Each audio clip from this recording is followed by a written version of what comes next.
Le manifeste de l'auto-édition, je vous avoue que j'espérais une plus grande diffusion de ce texte et une plus grande audience, une plus grande répercussion des idées.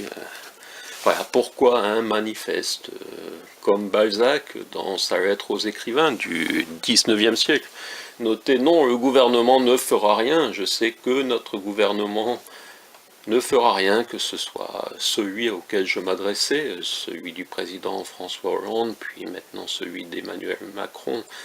On sait que le gouvernement ne fera rien face au pouvoir des écrivains qui souhaitent simplement vivre de leur plume, vivre du fruit de leur travail, même modestement, sans devoir accepter compromission, soumission, exploitation, 90% de commission.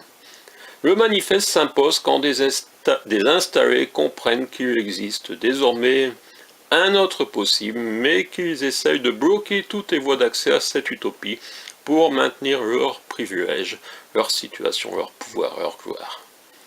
Dans le cas présent, les éditeurs font la littérature. Vous vous souvenez peut-être, c'est une référence à la plus célèbre phrase d'Aurélie Filippetti qui, n'étant plus ministre, maintenant publie de nouveau chez un éditeur qu'elle a soutenu en tant que ministre de la Culture.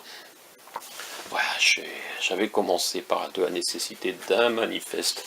Ce pays bouge enfin, comme l'écrivait Aurélie Filippetti avant, du temps où elle avait déjà essayé de publier. On est en train de préparer quelque chose, autre chose, ce pays bouge enfin. Ce que tu as vu, c'est la révolution qui commence, mais sa révolution est tombée dans le réalisme de sa petite carrière. Tous les textes ne sont pas des livres, c'est l'éditeur qui fait la littérature. Voilà, ce fut sa plus grande des réponses et sa plus grande œuvre en tant que ministre. Donc ce manifeste, chacun des indépendants aurait pu se l'approprier.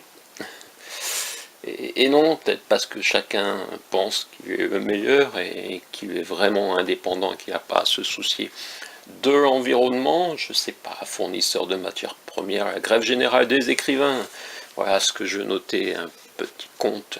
Mais non, on a des gilets jaunes, on a des agriculteurs qui bloquent tout, mais des écrivains qui se font entendre, c'est pas possible. Voilà, donc on ne sait jamais quand un manifeste peut rencontrer l'histoire, 2500 points de vente inaccessibles aux auteurs indépendants. Est-ce que les auteurs indépendants pourraient réagir sur ce passage ? On ne sait pas, je reviens aussi à Charles Babbage, un traité sur l'économie des machines et des manufactures, vous verrez. C'est un peu pour moi l'ancêtre de notre démarche d'indépendance.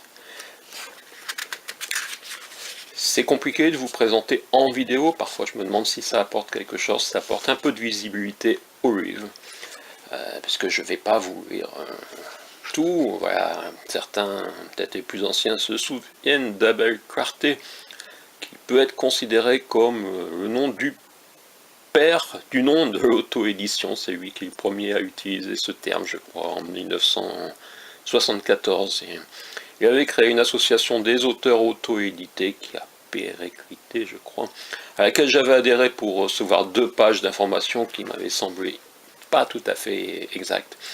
Voilà, c'est aussi pour ça que après j'ai publié tel que en dessous le guide de l'auto-édition, parce que je me suis aperçu que les informations avaient des difficultés à parvenir aux écrivains, donc voilà. Vous avez peut-être vu quelques mots qui vous ont accroché, mais voilà, c'était Charles Babbage,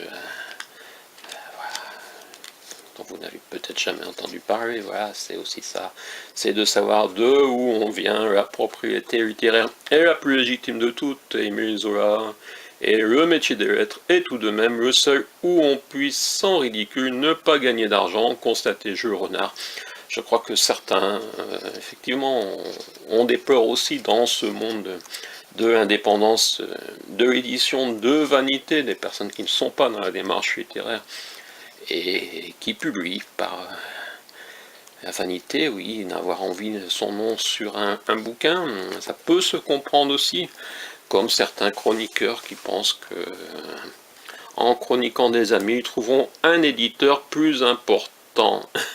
Mais non, je ne donnerai pas de nom, donc le manifeste de l'auto-édition, peut-être qu'en voyant la vidéo, ça vous donnera envie de consulter ce manifeste politico-littéraire pour la reconnaissance des écrivains indépendants et une saine concurrence entre les différentes formes d'édition. Voilà, c'est écrit en tout petit ici en bas, mais ça peut faire grand sur votre écran. Voilà, un bouquin à 12 € en papier, 150 pages environ, qui vous apprendra sûrement des choses dans la démarche et dans ce qu'on pourrait faire ensemble pour changer un peu ce pays, enfin le pays de l'édition, le reste on laisse, je sais pas, un Macron, sa famille, Maryse Mory, sa famille et les Gilets jaunes.